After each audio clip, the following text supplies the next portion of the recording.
Mr. Archer, the soft voice called from behind him. Nicholas turned, expecting a donor, a fan, maybe even a former associate. But not this. "It's our son, Joseph," the woman whispered. "He's yours." Everything stopped. The music, the lights, the noise of the gala melted away as Nicholas Archer, a man known for never losing his composure, stood frozen, his past catching up in a single breath. The night was just another photo op. Nicholas Archer stood at the center of the Waldorf Astoria ballroom, an elegant monument to success and status. He was surrounded by New York's elite corporate tycoons, philanthropists, influencers. Flashes from cameras painted his perfectly tailored navy suit in brief strobe lights. He adjusted his cufflinks with the ease of a man who'd done this hundreds of times. He wasn't here for the cause. He was here for the optics. The charity gala supported underprivileged youth, children growing up in systems he himself had barely survived. But unlike them, Nicholas had clawed his way out. Help, no second chances, just code, caffeine, and 18-hour workdays. He built next-gen solutions from a one-bedroom Brooklyn apartment with water-stained ceilings and second-hand furniture. Now, it was a global force, pushing the boundaries of AI. At 45, he had become one of the most powerful men in tech and one of the most feared. Ruthless, brilliant, unshakable, but not unbreakable. He just didn't know that yet. "Mr. Archer, your next photo is with Senator Langston and the Foundation's director," Claire whispered at his side. His assistant of 10 years, she was punctual, precise, and had long since stopped calling him Nick. Nicholas nodded absently.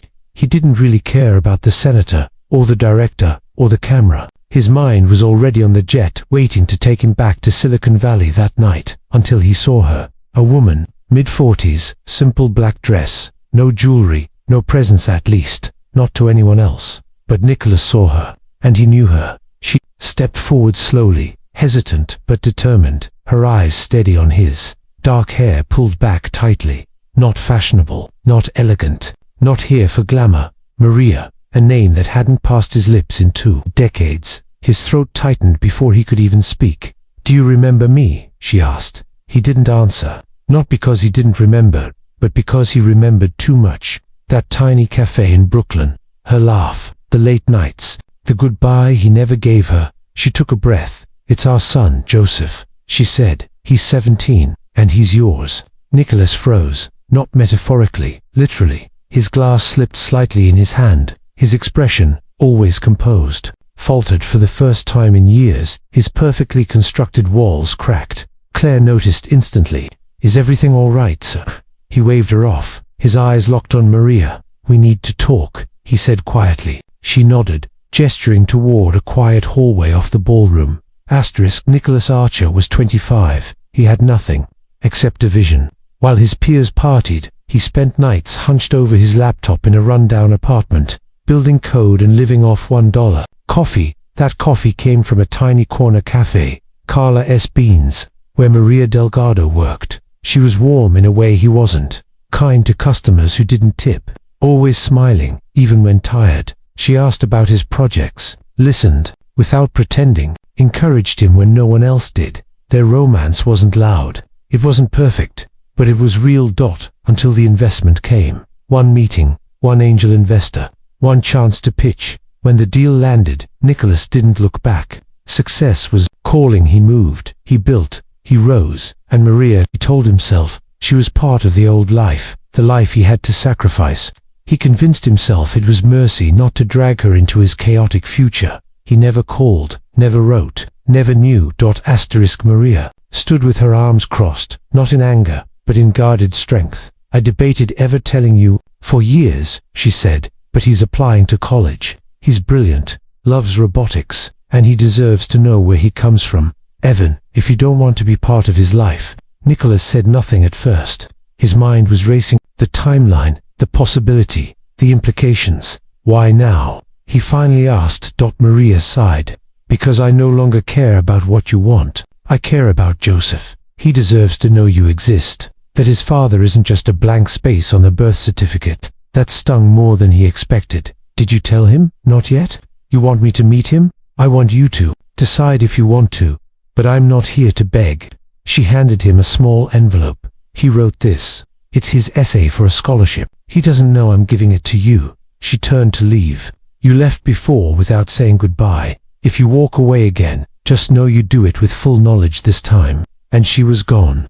Nicholas stood there, envelope in hand, heart pounding like it hadn't in years. For the first time in decades, he didn't know what to do. The penthouse was silent, save for the faint hum of the city below, an odd, distant lullaby for a man who had built an empire on speed and precision. Nicholas Archer stood alone in the vast, glass-walled living room, the lights of Manhattan flickering like a restless conscience. In his hand was the envelope Maria had given him. He turned it over slowly, studying the creases, the smudge of what might have been a fingerprint. Her fingerprint, his son's. He had faced boardrooms full of skeptics, grilled by journalists, challenged by global regulators. Yet here he was, a grown man, a self-made billionaire, hesitating to open an envelope. Finally, he slid a letter opener across the seal and unfolded the pages inside. "My name is Joseph Delgado. I don't know who my father is." The first sentence hit him like a whisper and a slap at once. "I've asked my mum, but she says he was someone she once loved, someone who had a dream too big to fit in our world. I think I understand that, because I have dreams too, really big ones, not about money or fame. I want to build machines that help people, especially kids like me who grow up without much." Nicholas read the words slowly, his eyes scanning every line like a lifeline. "We don't have a lot, but we have enough. Mum works hard. She smiles even when she's tired. She's my hero. But sometimes I wonder, do I have my father's eyes, his hands? Would he be proud of me?" That line broke something. Nicholas lowered the paper, took a breath, then kept reading. "I've been building robots since I was 10. I code after school, between shifts at the hardware store. My teachers say I have a gift, but it's not just about talent. It's about wanting to matter, to be remembered. I hope one day I will be." There was a photo clipped to the final page, a 17-year-old boy, standing in front of a science fair display, holding a small prototype with wires and gears. His expression was focused, almost determined, eyes sharp, posture proud. Nicholas stared.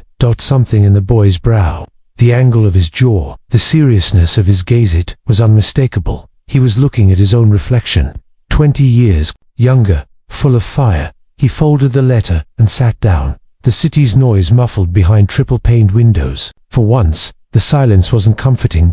All night, his mind wandered. What kind of man was he really?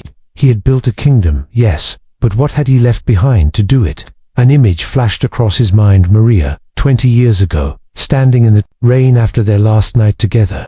She had asked, almost pleaded, "Where does love fit into your plans?" And he had laughed, not cruelly, but dismissively, as if the answer were obvious. It didn't. And now love had returned in the form of a question written in a teenage boy's scholarship essay. Would he be proud of me? Nicholas didn't sleep. By morning, the decision was already made.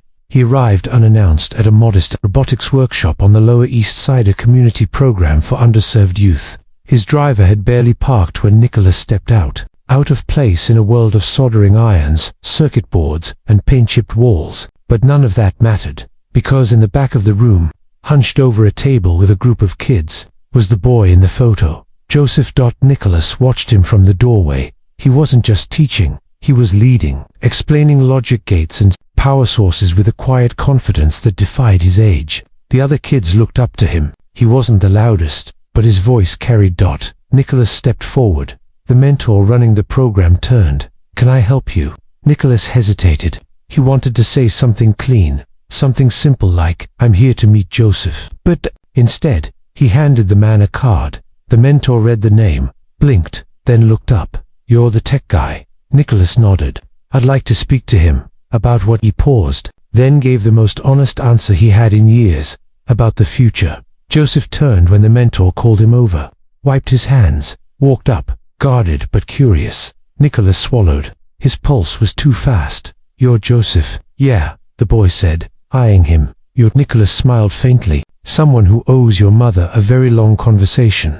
Joseph narrowed his eyes, then glanced at the mentor, then back at Nicholas, and somehow, in the silence that followed, everything shifted. No raised voices, no big reveals, just a boy and a man, a space between them, and a story waiting to be told. "Would you want to grab a coffee?" Nicholas asked, Joseph shrugged. I guess depends who's paying. Nicholas laughed. A real laugh. The kind he hadn't made in years. I think I can cover it. As they walked out together, the mentor watched, puzzled but moved, because sometimes the most powerful moments aren't loud or dramatic, they're quiet, unfolding like a letter finally opened, and for the first time in a long time, Nicholas Archer wasn't running toward the future or away from the past. He was walking straight into it, with eyes open.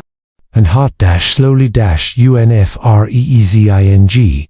unfreezing ... The cafe wasn't tea, anything special, just a quiet place on the corner of 6th and Delancey, with mismatched chairs, scratched wooden tables, and a chalkboard menu that hadn't been updated in weeks. But to Nicholas Archer, it felt more unfamiliar than any boardroom in Beijing or summit in Silicon Valley. He sat across from Joseph, who was carefully stirring a hot chocolate, not quite looking up. Nicholas had ordered an espresso, but hadn't touched it. He wasn't sure what to say or even how to begin. In front of him sat a 17-year-old he had never met, but who carried a part of his soul. And yet, the space between them felt like 1,000 miles wide. Joseph finally broke the silence. So, you knew my mom.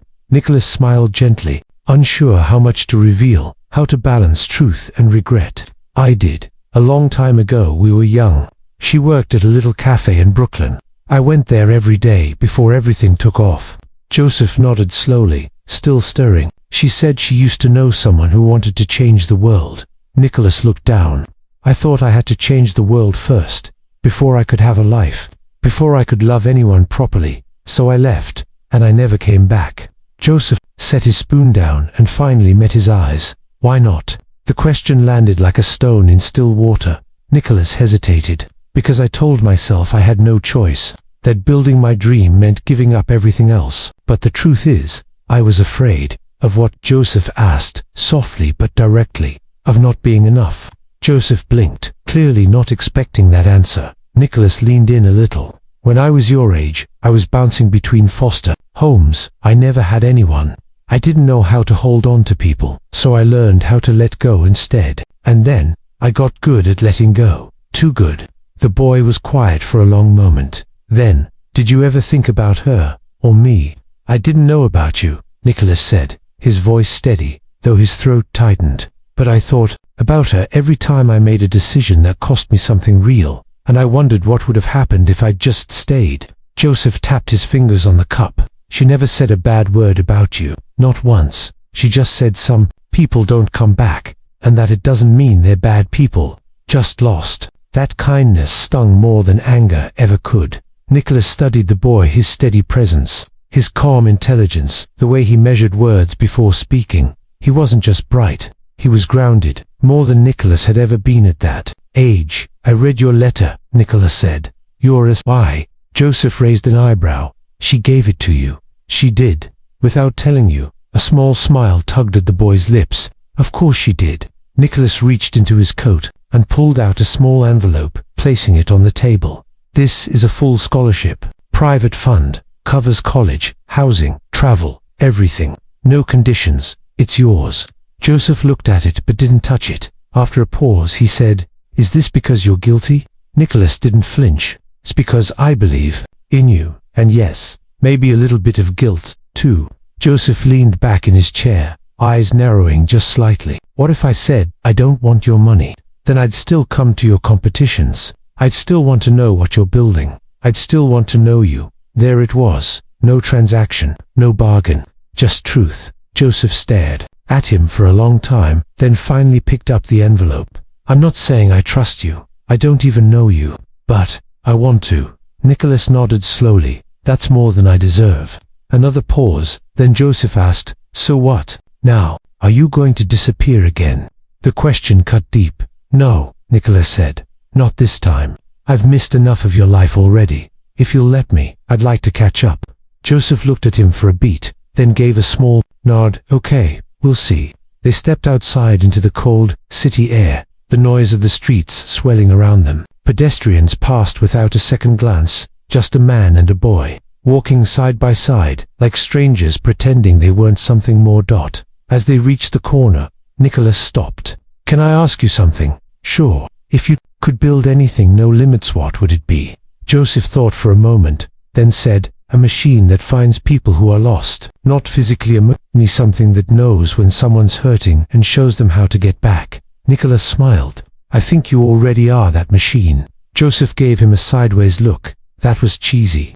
"Guilty," Nicholas admitted, laughing. "I'm rusty at this whole dad thing." The word hung in the air, not heavy, not strange, just new. As Joseph crossed the street, Nicholas stayed for a moment on the sidewalk, watching. For the first time in decades, he didn't feel like he had to run to his next meeting or bury himself in code. For the first time, he felt like staying meant something. He had spent his life building algorithms that predicted human behavior, but nothing in all that data had ever prepared him for the moment when a young man looked back and offered something better than forgiveness possibility. The story wasn't healed, not yet, but it had finally begun, and this time, Nicholas Archer wasn't going to miss it. The next few weeks passed like slow-moving tides, certain but persistent. Every few days, Nicholas found himself in unfamiliar places, a crowded community, robotics lab, a cramped high school gym during a science fair, a library basement where Joseph volunteered, tutoring middle school kids in math and basic programming. He didn't arrive with fanfare, no suits, no media coverage, just a man showing up. Joseph didn't make it easy. He asked tough questions, didn't fake politeness. He didn't smile often, but when he did, it was real. And it made Nicholas feel like maybe he wasn't too late. But the past doesn't disappear just because the present softens. One evening, after a long day of meetings at the Next Gen Tower, Nicholas found himself standing in front of Maria's apartment building, a simple brownstone tucked into a modest neighborhood in Queens.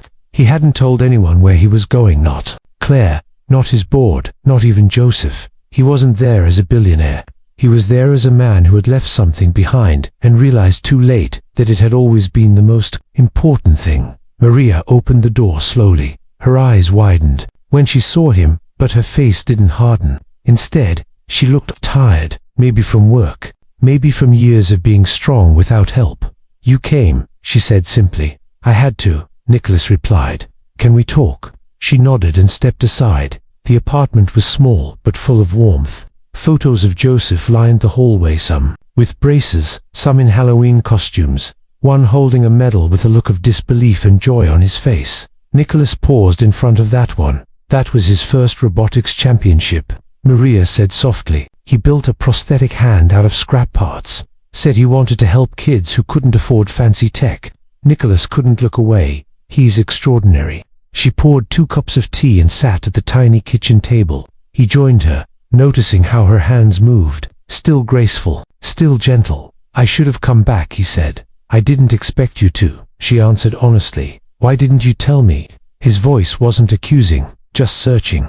"I wanted to, so many times, but then I'd remember the way you left without even a goodbye. You weren't just chasing a dream, Nicholas. You were running from everything that made you human. I figured, if I told you about Joseph, you'd either feel trapped or you'd send a check. Neither of those was what he deserved." Nicholas nodded slowly. "You were right. Back then, I was too full of ambition to see anything clearly. I kept telling myself I was doing it for the future. But what future is worth anything if you miss all the moments that make life real?" Maria studied him for a long time. "People don't usually change. No, but they wake up, sometimes too late. I'm trying to catch up now." She leaned back, silent. The weight of their history hung between them and said words, what ifs, a love that never quite had time to become something solid. Then she asked, "Do you love him?" Nicholas didn't hesitate. "Yes, I didn't raise him, I didn't earn him, but I love him, not out of guilt, out of awe. He's the best thing I've ever had a part in creating." A quiet smile touched her lips. "He has your mind, but his heart, that's all his own." Nicholas exhaled, like a man finally allowed to grieve his own mistakes. Before he left, Maria walked him to the door. "If you're serious about being in his life, he'll know. Just keep showing up."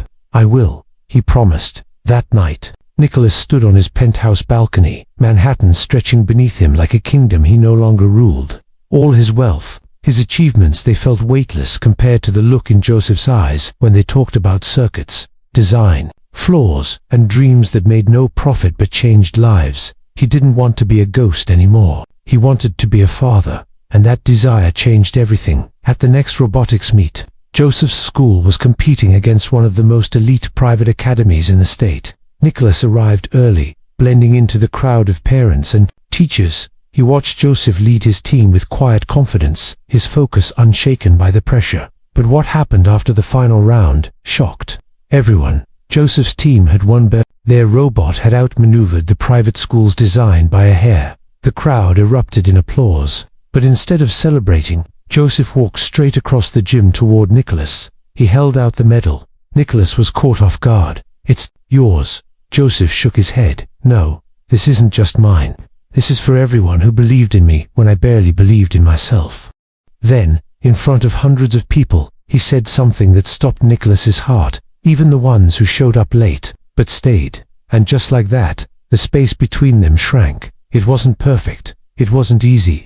But it was real. Nicholas wasn't there to save Joseph. Joseph didn't need saving. What he needed, what they both needed, was time, honesty, and a future not defined by the past. As the crowd cheered and the team hoisted their robot into the air, Nicholas stood beside his son, the noise of the gym fading. Because sometimes, the loudest moment in a man's life is the quiet realization. He didn't need to build another empire. He just needed to be there when it mattered. The media didn't catch on not at first. Nicholas had been slipping away from the spotlight little by little. Public appearances became rare, his face absent from tech expos and global panels. Rumors swirled, health concerns, secret acquisitions, even burnout. But the truth was far simpler and far more human. He was spending time with Joseph. On the surface, their worlds remained vastly different. Nicholas still ran a tech empire, though increasingly from a distance. Joseph was finishing high school, working weekends at a local electronics store, and mentoring a robotics team for underserved kids. Yet somewhere in the middle, a bridge was quietly forming plank by plank, moment by moment. It was during one of those moments, late on a rainy Thursday evening, that Joseph said something Nicholas would never forget. They were sitting in the garage workshop Maria had let Joseph convert into a lab. Wires, circuit boards, and old laptops filled every surface. Nicholas had brought dinner burgers and milkshakes, a far cry from his usual catered meals. Joseph wiped his hands on a towel and said, "You know, I used to imagine what it would be like to meet you. I didn't picture this." Nicholas froze. For a second, unsure. What did you picture? A man who'd show up in a limo, maybe a suit, probably awkward, maybe even cold, and then he'd hand me some scholarship, say a few lines about regret, and disappear again. Nicholas gave a soft, self-aware smile. "Sounds about right." Joseph chuckled. "But you didn't disappear." "No," Nicholas said. "I was tempted to, the first time we met. It was easier to be the man I've always been, but then I realized, I've never actually been brave. I've only ever been driven." Joseph looked over, his expression unreadable. "So what changed?" Nicholas met his eyes. "You." The silence that followed was not awkward. It was heavy with meaning. Then Joseph said, "You know, I got invited to a summer program at MIT, right?" Nicholas's eyebrows rose. "I didn't." "When did that happen?" "Last week. Full ride. They want me to co-lead a team developing low-cost assistive devices." Nicholas stood up and walked over, hands in his pockets. "Joseph, that's incredible. You earned that. Every bit of it. I want to go. But I'm scared," Joseph admitted. "It's far. It's intense. I've never been away from home like that. And what if I mess up?" Nicholas leaned against the workbench. "You're allowed to be scared. I was terrified the first time. I pitched my code to investors. I had no backup plan, no safety net, just an idea and a beat-up laptop. But here's what I learned. Fear doesn't mean you shouldn't do it. It means it matters." Joseph nodded slowly, his mind already processing and analyzing like he always did. "Maria's supportive, but I think she's afraid to.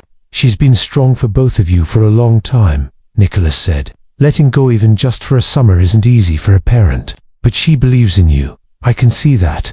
Then, almost hesitantly, Nicholas added, "And I'd be there. Every step of the way. Whether that means helping with the move, visiting, or just being a call away." Joseph's eyes flicked up. "Would you really do that?" "I will," Nicholas said, "if you let me." That same night, Nicholas stayed after Joseph went inside. He stood in the rain, alone on the street, watching the faint glow of light spilling from the garage windows. He had offices in 6 countries, assets across 4 continents, but nothing felt more significant than that quiet space with a soldering iron and a dreamer at work. Later that week, Joseph officially accepted the MIT offer. The family, if they could be called that, yet celebrated with takeout pizza in the living room. Nicholas brought a small, square box. Inside was a set of vintage engineering tools, each engraved with one word, possibility. Joseph ran his fingers over the worn steel. These yours? They were my father's, Nicholas said quietly. The only thing he left behind. I never used them. Until now, I didn't know who I was saving them for. Joseph closed the box gently, then said, "Thank you, not just for this, for showing up." And then, for the first time, he called him Dad. It wasn't loud, it wasn't rehearsed, but it shattered something in Nicholas, a barrier he didn't realize he'd built around his own heart. He didn't cry, he just smiled, held Joseph's gaze, and whispered, "Anytime, son." A week later, everything changed. An investigative report broke in a major newspaper. A former executive at NextGen Solutions had leaked internal documents, claims of data manipulation, AI ethics violations, and secret projects that walked a gray line Nicholas had never authorized. The board was in crisis. Stock prices plummeted. News anchors speculated about the fall of a tech empire. For the first time in decades, Nicholas wasn't seen as a visionary. He was seen as a man who might have lost control of his kingdom. Claire called in a panic. "You need to get ahead of this. We can't afford silence right now." But Nicholas wasn't thinking about damage control. He was thinking about Joseph. When he arrived at Maria's door that evening, she already knew. The news was everywhere. She looked him straight in the eye. "Is it true? Some of it, not the way they say it. But I should have seen it coming. I should have watched closer." Joseph stood behind her, quiet, waiting. Nicholas turned to him. "I don't know how this is going to unfold, but if it all crashes down, I need you to know something." Joseph stepped forward. "That you'd still choose this over all that?" "Yes," Nicholas said, without hesitation. 1,000 times, yes. Maria's eyes softened. Joseph didn't speak, but he reached out, placing a hand on his father's shoulder. It was a small gesture, but it meant everything. That night, Nicholas Archer didn't sleep in a penthouse. He didn't speak to lawyers or media strategists. He sat on a worn couch between a woman he once loved and the son he was just beginning to know. For the first time in his life, Nicholas was at the center of a different kind of empire, one not built on code or capital, but on courage, love, and the quiet choice to stay. The courtroom was quieter than Nicholas expected, not silent. Exactly, there were whispers, camera clicks from journalists in the back, the soft tapping of a stenographer's keys, but the kind of quiet that settles over a room when everyone is waiting to see if a kingdom falls. Nicholas sat at the defendant's table, his tie loosened, the lines on his face sharper than usual. The scandal had reached its peak. Former colleagues were turning on each other. News outlets dissected every word he said in interviews. Shareholders were panicking. People he once trusted were protecting themselves first. But Nicholas wasn't here to protect an image anymore. He was here to tell the truth. Joseph had asked him just the night before, sitting at the kitchen table with a robotics part in one hand and a notebook in the other. "Are you scared?" Nicholas had paused, then answered, "More than I've ever been. But I owe it to the people who trusted me, and I owe it to you. If I ask you to be brave with your life, I have to be brave with mine." That morning, he stood before the judge and gave a statement that wasn't rehearsed by lawyers or filtered through public relations. It was raw, honest. "I built NextGen with the belief that technology should serve people, not control them. Somewhere along the way, ambition got ahead of ethics. I wasn't watching closely enough. That's on me, not my staff, not my competitors, me." There was no applause, no gasps, just a heavy kind of respect that settled in the room. The kind earned by a man not because he was perfect, but because he finally took responsibility. The fallout was fierce. The company's board pushed him to resign. Investors screamed betrayal. For a moment, it looked like everything he had built would crumble. But then something unexpected happened. Joseph started telling his father's story, not the one in the headlines, but the one most people didn't know. On his own social media, at robotics events, during interviews he was invited to attend because of his MIT work, Joseph talked about a man who showed up late but stayed. A man who stopped chasing numbers long enough to remember what mattered. A man who didn't just invent breakthroughs in AI, but who chose to build a different kind of legacy, one centered around redemption. Slowly, the tide shifted. Nicholas wasn't offered his old job back. He didn't want it. Instead, he used his severance to fund a non-profit code for change. It was Joseph's idea, a space where underprivileged teens could learn tech, robotics, and ethical innovation. A place where future inventors would be guided, not just by profit, but by purpose. The first location opened in the same Brooklyn neighborhood where he once met Maria. He didn't choose the spot by accident. It was full circle, almost poetic. Joseph spent that summer at MIT, but every week he sent updates, photos of his projects, short video clips of lectures, and always ending with the same words, "Wish you were here." Nicholas eventually visited, not as a guest speaker or donor, but as a father. He sat in on Joseph's presentation about adaptive robotics for mobility-impaired children and watched the audience respond with awe. Professors took notes, industry leaders asked questions, but Nicholas didn't care about any of that. He was just watching his son shine. Later that night, walking through the campus under soft yellow streetlights, Joseph asked, "Do you ever miss the old life?" Nicholas smiled thoughtfully. The meetings, the pressure, the spotlight, not for a second, and the power. "I used to think power meant control," he said. "Now I think it means showing up, doing what's right when no one's watching, being the reason someone else doesn't give up." Joseph nodded. "I think you've got more power now than ever." They walked in silence for a while. Nicholas broke it with a question he'd been holding for months. "Do you forgive me for not being there?" Joseph didn't answer right away. He stopped, looked up at the night sky, then said, "I don't think forgiveness is a finish line. I think it's a choice you keep making every day, and you're still making it." Nicholas asked. Joseph looked at him and gave a slow, genuine nod. "Yeah, because every day you show up." That fall, Code for Change opened 3 new branches. Maria joined as an advisor, bringing her grounded wisdom and quiet strength to the program.